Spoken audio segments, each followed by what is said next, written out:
अगर आप सिद्धू मूसेवाला या फिर सलमान खान के फैन हैं तो ये खबर आपको थोड़ी सी राहत, थोड़ी सी खुशी दे सकती है।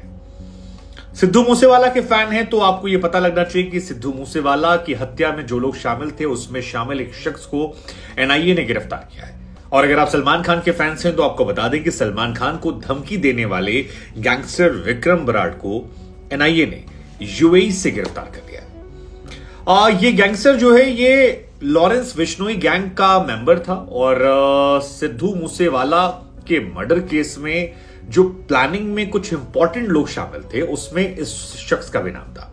ये उसमें अहम किरदारों में था। इसका जो गांव है वो राजस्थान में एक जिला है हनुमानगढ़, वहां के पीला बंगा कस्बे के पास एक डिंगा गांव है, वहां का ये रहने वाला था। और कई मामलों में न सिर्फ सिद्धू मूसेवाला की हत्या बल्कि तकरीबन 11 ऐसे मामले हैं हत्या और वसूली के जिसमें ये शामिल था।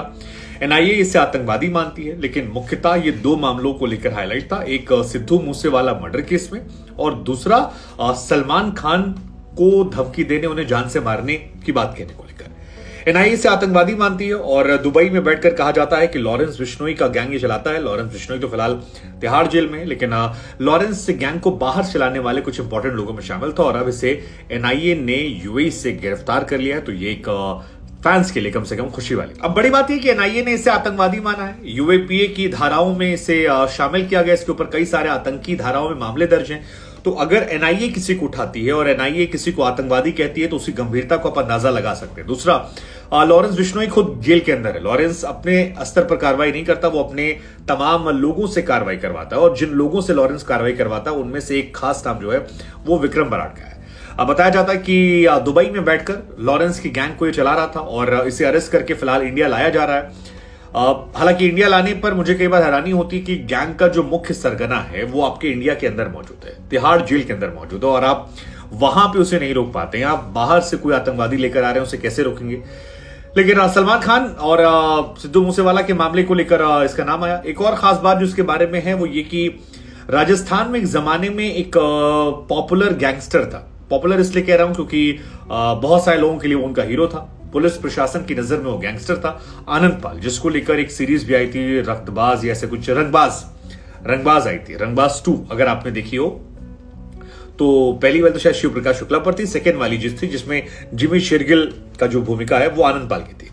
तो उन आनंद पाल का भी एक जमाने में ये शख्स काफी करीबी रहा है। तो ये दो सलमान खान की धमकी, उसके अलावा सिद्धू मूसेवाले का मर्डर प्लस आनंद पाल का करीबी, आनंद पाल से छूटने के बाद ही चला गया था लॉरेंस बिश्नोई के। आपको याद होगा एक बार खबर आई थी कि सलमान खान के पिता जो हैं सलीम खान साहब, उनको एक धमकी आई थी कि सलमान खान का भी बहुत जल्दी सिद्धू मूसेवाला होने वाला है। वो धमकी याद है आपको? काफी पॉपुलर हुआ था और उसके बाद से ही सलमान खान के पिता बाहर जाना कम कर दिए थे। सुबह सुबह मॉर्निंग वॉक पर हो गए थे जब किसी ने चिट्ठी उनकी टेबल पर दी थी जहां वो रोज बैठते थे। लॉरेंस कई बार कह भी चुका है कि सलमान खान को बचने के लिए 100 दिन चाहिए, हमें सिर्फ 1 दिन चाहिए। तो वो जो चिट्ठी भिजवाई थी वो इसी शख्स ने भिजवाई थी। इसका दिल्ली, हरियाणा, राजस्थान इन तमाम इलाकों में काफी पकड़ है और हनुमानगढ़ जिस जिले से आता है वहां के एसपी अजय सिंह ने बताया कि बराड़ का एक्टिव एरिया जो है वो चंडीगढ़ खासतौर पर है, उसके आसपास का। देश भर में हालांकि मामले दर्ज हैं। आप महाराष्ट्र की बात कीजिए, वहां पर इसके खिलाफ मामला है।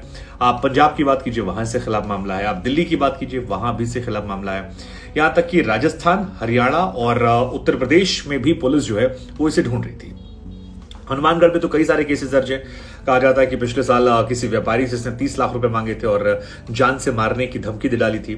लोकल पुलिस को लंबे समय से इंतजार, लेकिन लोकल पुलिस के मामले जो हैं वो तो अपनी जगह पर है। मुख्यतः ऐसा काम क्या था कि जहां पर भी गोल्डी बराड़ या लॉरेंस के मामले होते थे वहां पर जो लॉजिस्टिक सपोर्ट है, जितने भी हथियार सपोर्ट है, वो सारा करवाने की जिम्मेदारी इसकी थी और हथियारों को कैसे लाना है, कैसे पहुंचाना है, ये सारा प्रोसेस इसी विक्रम बराड़ के जरिए।